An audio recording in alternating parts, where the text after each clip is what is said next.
1K ship, Spanish flag ship owner. We have Espanol as the second biggest language used in the planet, I guess, because when we pronounce and we write something, we read exactly the same thing.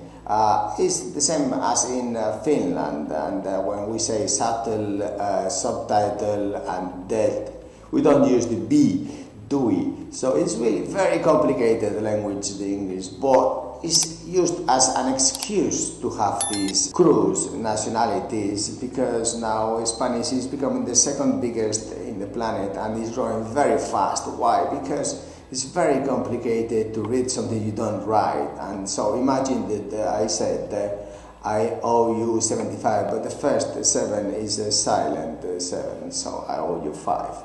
Yeah, that's language English. Therefore, Spanish is going to grow. Now, what is the problem we have with Spain is that they don't endorse these Latin countries, 40,000 officers, all different countries. So we are limited to these Cuba, Argentina, Peru, Ecuador. Well, is this enough? Yeah, it could be.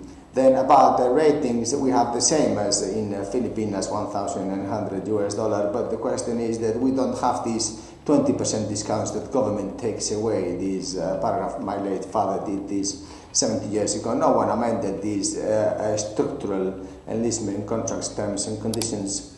So then we could also have these ships trading around Spain, general cargo ships and bunker ships. LNG, for example, is a huge competitive advantage because it's a way to retain these officers. No other registry in the planet has a 2-1 system for retirement. So if you are employed under a Spanish flag, you really need to work 25 years, out of which on board 12.5. If you're a master, for example, approx, this is the average length employed per year, 6 months. So that means that if you work 25 years employed with this ship owner, then you have accrued the same rights as of 50 years employment ashore. So you can retire at 50 years of age.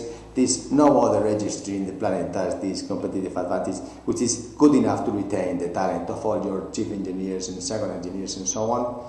And then in Spain is really a mess, same as in throughout Europe, but it is hugely competitive. Nowadays the cost of a container, a general cargo, is the same. Perhaps it's a 4 or 5% higher. But who knows what is the travel going to be in the long term, and who knows if you really want to pay for having the talent retention of the crew.